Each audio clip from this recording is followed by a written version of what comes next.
नमस्कार, खबरें जारी न्यूज स्टेज पर मैं हूं आपके साथ मकसूद खान। आपके मुद्दे में बात मध्य प्रदेश की। मध्य प्रदेश जो इस वक्त बाढ़ की वजह से त्राही त्राही कर रहा है, खासतौर पर ग्वालियर चंबल का क्षेत्र जहां पर हालात बेहद खराब हैं। अब मोर्चा संभाला है खुद मुख्यमंत्री शिवराज सिंह चौहान ने। सीएम न सिर्फ लोगों के बीच पहुंच रहे हैं बल्कि पीड़ितों के लिए हर संभव मदद का ऐलान भी उन्होंने किया है। चर्चा आज इसी मसले पर हम करेंगे। क्या बाढ़ के हालात को भांपने में कोई चूक हुई है? बादल फटने से हालात अचानक से खराब होते हैं, लेकिन जब किसी डैम के 10 गेट एक साथ खोल दिए जाए तो ये सवाल उठेंगे, क्या अधिकारियों ने नींद से जागने में देर कर दी है? तमाम और सवालों के जवाब तलाशने की कोशिश होगी खास मेहमानों के साथ, लेकिन पहले ये रिपोर्ट। मध्य प्रदेश में बाढ़ से हाहाकार मचा हुआ है। खासकर चंबल रीजन में हालात और भी खराब है। राहत और बचाव का काम जारी है। खुद सीएम शिवराज लगातार बाढ़ प्रभावित इलाकों का दौरा कर रहे हैं, प्रभावित लोगों से मिल रहे हैं। इतना ही नहीं, सीएम ने पीड़ितों को हर संभव मदद देने का भरोसा भी दिया है। मैं आज आपसे ये कहने आया हूँ, मुसीबत और परेशानी है, लेकिन आंखों में आंसू मत लाना। इस मुसीबत के पार आपको निकाल के ले जाएंगे, कोई कसर नहीं छोड़ेंगे। जिनके घर टूट गए हैं, घर बह गए हैं, घर गिर गए, उनके मकान नए बनवाए जाएंगे, बिल्कुल चिंता मत करना। जैसे प्रधानमंत्री आवास योजना के मकान बनते हैं, वैसे ही मकान बनवाने के लिए आपको राशि दी जाएगी। और दूसरी बात, अपने घरों का सामान नष्ट हो गया, इसके नुकसान का आकलन करके भी आपको राहत की राशि दी जाएगी। और तत्काल भोजन के लिए आधा कुंटल राशन हर परिवार को दिया जाएगा। बहरहाल केंद्र सरकार ने भी बाढ़ पीड़ितों के लिए मुआवजे का ऐलान किया है। बात करें मध्य प्रदेश की तो इंसानी जिंदगी से लेकर घर बार और खेत खलिहान सभी को भारी नुकसान पहुंचा है। हालांकि एमपी में बाढ़ के बवंडर ने कई सवाल भी खड़े किए हैं। मसलन कि क्या हालात को भांपने में कहीं चूक हुई है? मौसम विभाग की चेतावनी, तमाम वैज्ञानिक आंकड़ों और डैम में लगातार बढ़ते जल स्तर के बावजूद क्या एक्शन लेने में थोड़ी देरी हो गई? बहरहाल सवाल आगे भी उठेंगे, लेकिन फिलहाल मध्य प्रदेश बाढ़ की भयंकर विभीषिका से जूझ रहा है और शिवराज सरकार लगातार लोगों को राहत पहुंचाने में जुटी हुई है। Team news state. और इसे मसले पर बात करने के लिए इस वक्त हमारे साथ वरिष्ठ पत्रकार चैतन्य भट्ट साहब जुड़ गए हैं। बहुत स्वागत है आपका। पॉलिटिकल गेस्ट में हमारे साथ फिलहाल बीजेपी की तरफ से राकेश शर्मा जी हैं। बहुत स्वागत है आपका। उम्मीद है कुछ ही देर में कांग्रेस प्रवक्ता भी हमारे साथ होंगे। राकेश शर्मा जी, जिस तरह के हालात बने हैं अचानक से, खुद मुख्यमंत्री ने मोर्चा संभाला हुआ है और हर संभव मदद का आश्वासन दिया गया। कई बड़े ऐलान भी उन्होंने इस दौरान किए लोगों के बीच पहुंचकर, लेकिन इस सब के बीच सवाल इस त्रासदी को लेकर है। क्या वक्त रहते अगर अधिकारी नींद से जागते तो हालात इस तरह खराब नहीं होते?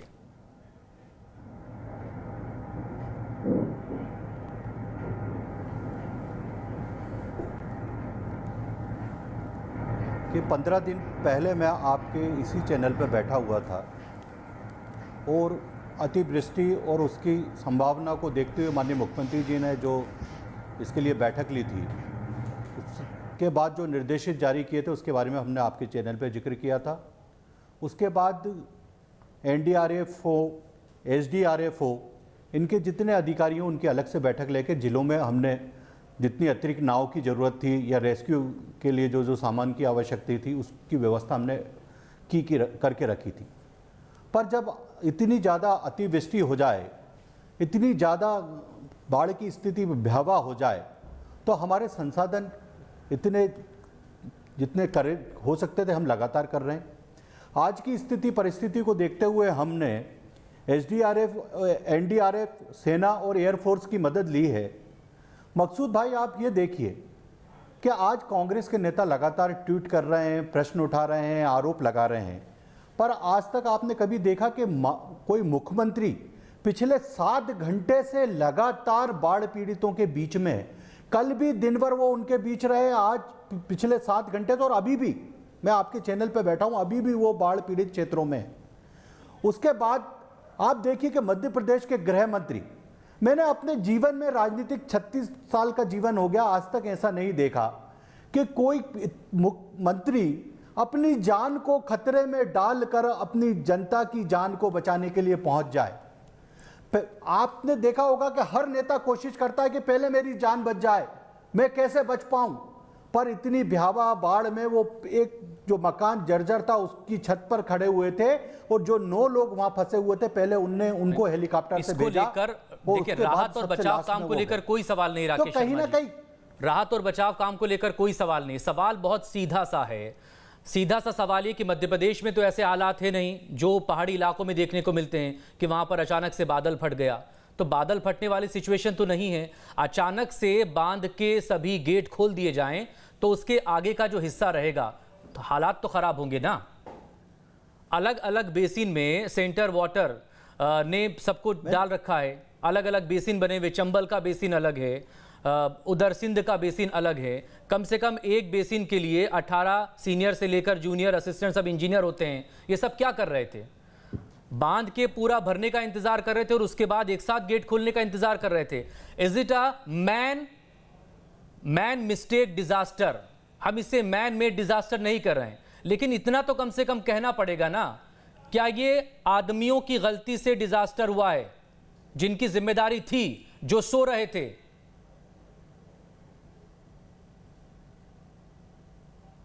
मकसूद भाई, मैंने तो आपके चैनल पे ही बात करी, आप पुरानी फुटेज निकाल लीजिए ना। 15 दिन पहले से तैयारी चल रही है। माननीय मुख्यमंत्री जी ने बैठक ली है पूरे मध्य प्रदेश के अधिकारियों की, गृह विभाग से लेके तो पीडब्ल्यूडी से लेके बड़े बड़े अधिकारी क्या कर रहे थे? आने वाले समय में जब अतिवृष्टि होगी तो हम क्या कदम उठाएंगे उसकी तैयारी। नहीं, लगातार कदम उठाए जा रहे हैं। ये आप देखिए, आज कम से कम 35 से 40 हजार लोग बाढ़ में फंसे थे। 35 से 40 हजार रुपए, 40 हजार लोग, उनको रेस्क्यू करके बचाया गया। तो कहीं ना कहीं व्यवस्था की गई, जब भी तो वो रेस्क्यू हो पाए। आप देखिए, 7 सेना के हेलीकॉप्टर वहां लगातार बचाव कार्य कर रहे हैं। एनडीआरएफ की तुरंत टीम पहुंच गई, एसडीआरएफ की टीम पहुंच गई, सेना पहुंच गई। तो ये कहीं ना कहीं हमारी तैयारी थी, उसी का परिणाम थे। मेरा ये कहना है कि आज अगर ये एकदम अचानक आई है इतनी बड़ी भीषण स्थिति, तो उससे लड़ने के लिए हम वहां पर पूरी जमीन पे उतरे हुए हैं। हमने कैंप पहले से बना के रखे थे, वहां लोग कैंपों में पहुंचा दिए गए हैं। उनको राहत राशि के साथ साथ उनको भोजन के पैकेट, उनको अनाज के और अन्य राहत सामग्री के पैकेट उन तक पहुंचा दिए गए।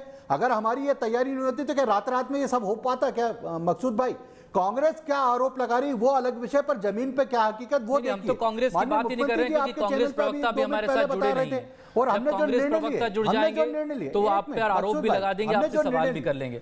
हम तो समझना चाह रहे हैं इस चीज को। एक सेकंड मकसूद, हम तो समझना चाह रहे हैं इस चीज को। बहरहाल कांग्रेस प्रवक्ता भी जुड़ गए। देखें, अमित शर्मा हमारे साथ जुड़ गए। स्वागत है अमित जी आपका।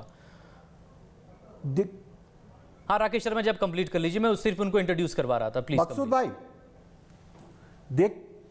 देखिए, मकसूद भाई, अगर जिन लोगों के मकान ढह गए हैं उनको 1,20,000 की तत्काल राहत राशि उपलब्ध कराई जाएगी। राकेश शर्मा जी, सरकार जो कोशिश कर रही है उस पर कोई सवाल नहीं है, चाहे वो राहत हो, पुनर्वास हो, रिहैबिलिटेशन हो, वो कुछ भी हो, पर उस पर कोई सवाल नहीं है। सवाल ये है कि अचानक से जो पानी बढ़ा है वो पानी इसलिए बढ़ा क्योंकि बांध के एक साथ गेट खोले गए हैं। चंबल हो, सिंध हो, माही हो, इन सब नदियों के हाल क्या हैं? अमित शर्मा, मध्य प्रदेश में क्या हो रहा है? पिछले 32 सालों में एक के बाद एक, पिछले 26 सालों का जो रिकॉर्ड हमारे पास यहाँ पर मौजूद है, 26 जिले ऐसे हैं जो कि अलग अलग वक्त में बाढ़ प्रभावित रहे हैं। फिर सरकारें तैयारियां क्या करती हैं?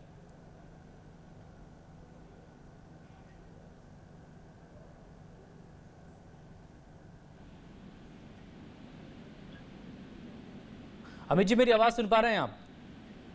हाँ, मुझे आवाज आ रही है। हाँ प्लीज बोलें। हाँ, वो अमित शर्मा कहाँ अपने, इसलिए मैं। हाँ, अमित तावड़े जी बोलें प्लीज। क्या बताइए।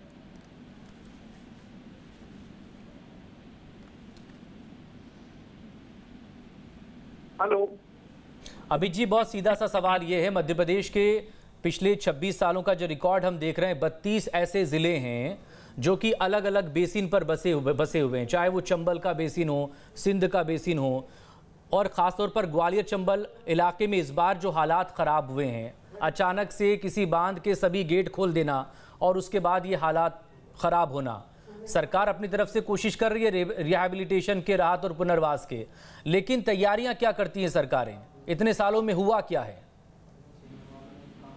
देखिए, सरकार की तैयारी और सरकार के प्रयास उतने ही हैं जैसे ऊंट के मुंह में जीरा। आखिर जिस तरीके से यहाँ पे अव्यवस्थाएं हमको देखने को मिल रही हैं, और जो आपने प्रश्न उठाया है कि आखिर क्या तैयारियां थी और कहाँ पे प्रशासनिक चूक हुई है, और उसके बाद भी यदि हम देखें तो ये जो सरकार में बैठे लोग हैं ये आरोप लगाते रहते थे हमारी जब सरकार थी कि बल्लभ वन में बैठ के मीटिंगें करते रहते हैं, धरातल पर नहीं जाते हैं। तो आज देखिए ये लोग भी बल्लभ वन में बैठ के निर्देश दे रहे हैं, और वहाँ की एक्चुअल स्थिति कहाँ दे रहे हैं? गृह मंत्री खुद दतिया गए, मुख्यमंत्री खुद अलग अलग इलाकों में जा रहे हैं, कौन बैठा है वल्लभ भवन में? भाई हालात क्यों नहीं भाप पाए ये पहले? 15 साल का इनको इतना लंबा अनुभव रहा है, और आखिर इनसे कहाँ पे इनके अधिकारियों से इतनी चूक हुई है? आखिर क्यों इस स्थिति में आके लोगों को परेशान होना पड़ रहा है? ये प्रयास कर रहे हैं हम, एक सकारात्मक विपक्ष होने के नाते हम स्वागत करते हैं, लेकिन आखिर इस स्थिति में आने की नौबत कहाँ से आई है, कहाँ से ये चूक हुई है? और अब ये जो एक्शन मोड और गृह मंत्री जी रेस्क्यू कर रहे हैं और खुद वो रेस्क्यू हो जाते हैं, तो ये कहीं ना कहीं, आखिर हम इस चीज को मानते हैं, लेकिन कहीं ना कहीं ये भी मानते हैं कि जो 15 साल का एक लंबा शिवराज सरकार को जो अनुभव रहा है उसमें कहीं ना कहीं चूक हुई है। यदि समय रहते इन सब चीजों को भाप लिया जाता तो आज ये स्थिति नहीं होती वहां पर। चैतन्य भट्ट साहब से बात करेंगे। अमित जी जुड़े रहिएगा प्लीज। चैतन्य जी, कांग्रेस को भी सुन लिया, बीजेपी को भी सुन लिया, हमारी रिपोर्ट में हम जिस तरफ इशारा कर रहे हैं वो भी आपने देखा। अगर निर्देश थे, भाई बादल फटने वाले हालात तो है नहीं ना मध्य प्रदेश में कि अचानक से बादल फटा और जो इलाका था वो बाढ़ की चपेट में आ गया हो। हुआ क्या है? गलती, लापरवाही या चूक कहां हुई?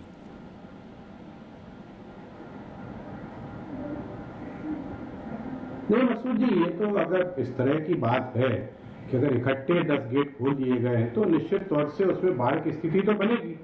हमारे यहाँ भी बरगी बांध है, उसकी देखरेख की जाती है, और जब वहाँ पर पानी का बहाव ज़्यादा हो जाता है तो धीरे धीरे गेट खोले जाते हैं। एक साथ सारे आप गेट खोल दोगे तो वो पानी निश्चित तौर पे कहीं ना कहीं तो जाएगा, क्योंकि पानी तो अपना रास्ता बना लेता है।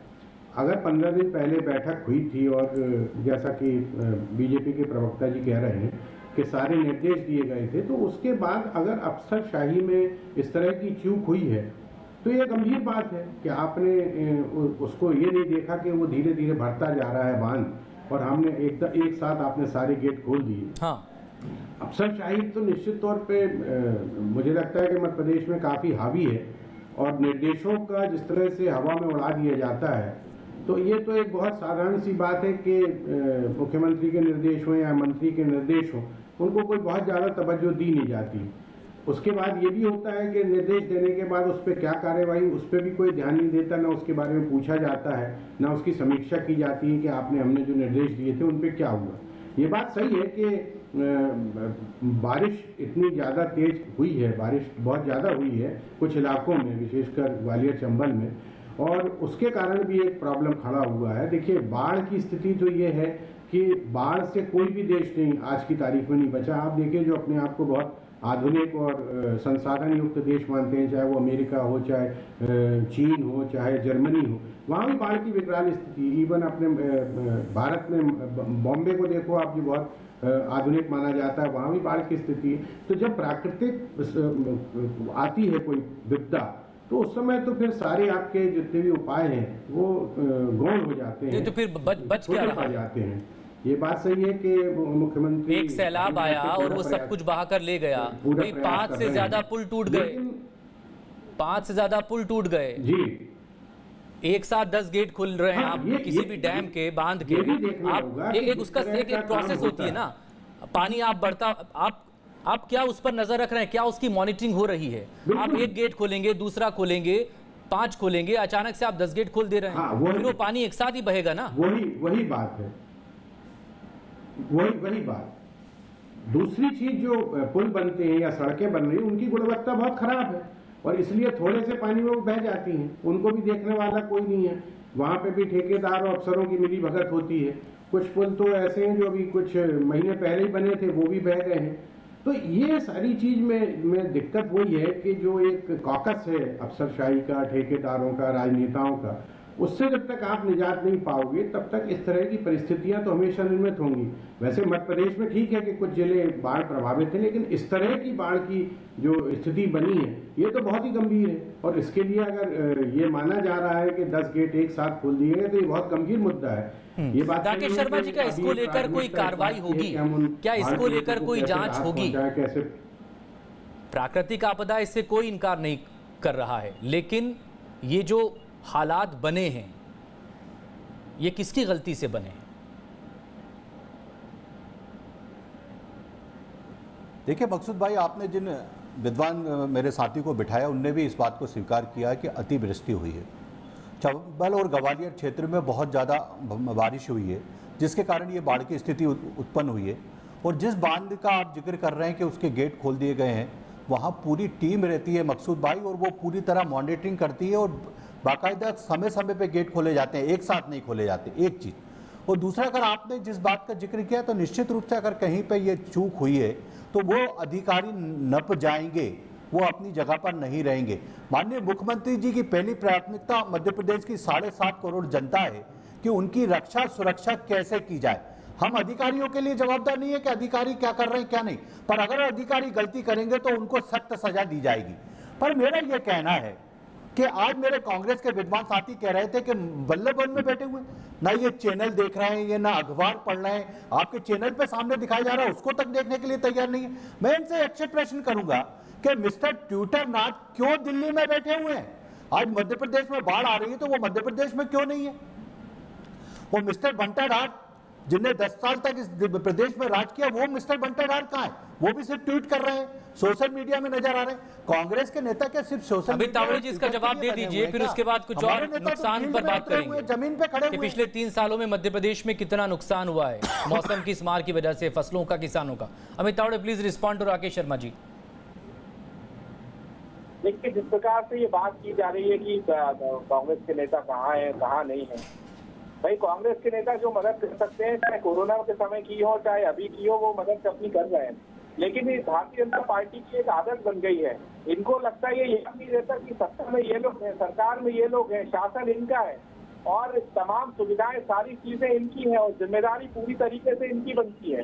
इनकी आदत हो गई है कि लगातार हर बात में विपक्ष को कोसना, चाहे किसी भी मुद्दे की हम बात करते हैं, हम लोग अपनी जिम्मेदारी से भागने वाले लोग हैं। आप देखिए कि शिवराज जी से लगातार बयान आए कि भी अपराधियों को गाड़ दूंगा, टांग दूंगा। आज कितने दिन हो गए बाढ़ को और ये लोग कह रहे हैं कि अधिकारी नप जाएंगे। शर्म आना चाहिए इन लोगों को। कितने दिन हो गए, अभी तक क्यों ऐसी स्थिति बनी हुई कि वहाँ पर अधिकारी मौजूद है? तो ये लोग, आप किसी भी मुद्दे की बात कर लीजिए, जहरीली शराब की आप बात कर लीजिए। इन्होंने कहा था 15 साल में इनको याद आ रही है कि हमें जहरीली शराब पे कानून बनाना चाहिए। तो ये लोग, ये मेरे जैसे जो हमारे वरिष्ठ मार्गदर्शक पत्रकार महोदय ने कहा कि इनके निर्देशों को अधिकारी ही गंभीरता से नहीं लेते हैं, क्योंकि मुख्यमंत्री जी को ये याद ही नहीं रहता कि सुबह उन्होंने क्या कहा है, शाम को वो भूल जाते हैं। अधिकारी इनको गंभीरता से नहीं लेते हैं। तो ये कहीं ना कहीं प्रशासनिक एक अराजकता का जो माहौल है, वो तो ग्वालियर चंबल के अपने आप को जन सेवक कहते हैं, अभी अभी आए हुए आपकी पार्टी में जो नेता है, आखिर वो कहाँ पर है? कहाँ गए वो लोग? इनकी पार्टी में, इनकी कैबिनेट में कैबिनेट मंत्रियों का झगड़ा होता रहता है। ग्वालियर चंबल के जो मंत्री हैं वो अपने एक अलग नेता का राग चलते हैं, इनके शिवराज जी के मंत्री हुए अलग नेता का राग चलते हैं। आज ये जो प्रशासनिक अराजकता का जो माहौल बना हुआ है, उसी का खामियाजा जो है ये भुगतना पड़ रहा है आज स्थिति बनी है ग्वालियर चंबल में। राकेश शर्मा जी, ये आरोप तो अपनी जगह है, वो ये आरोप प्रत्यारोप तो चलते रहेंगे, लेकिन क्या इस पर अब और गंभीरता से सोचने का वक्त आ गया है कि पिछले लगातार कई सालों से अलग अलग ज़िले अगर बाढ़ से प्रभावित हो रहे हैं तो उस स्थिति को भांपा जाए और आगे ऐसी नौबत ना आए, इसको लेकर कुछ ठोस किया जाए?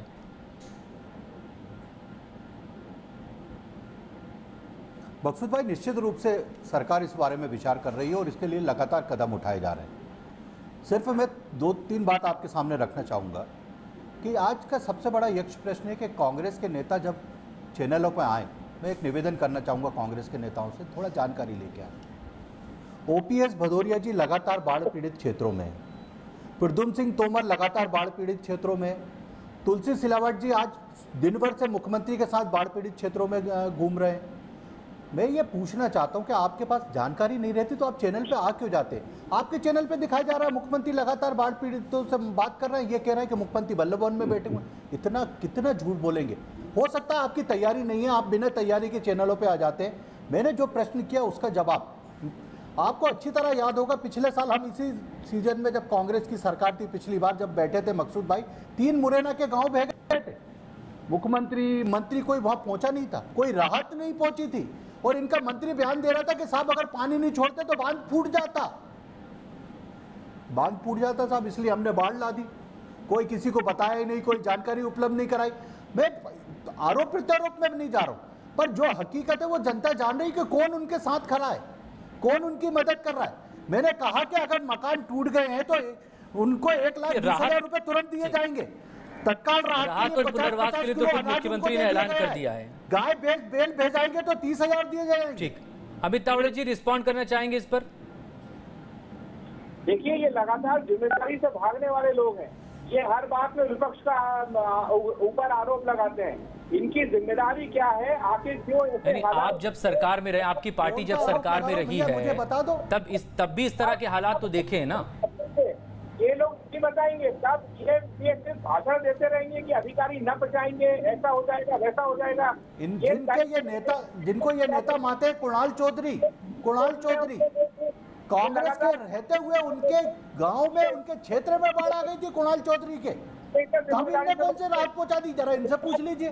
कुणाल चौधरी के इनके नेता है ना, तावड़े जी के विधायक है ना, वरिष्ठ नेता है ना कांग्रेस के।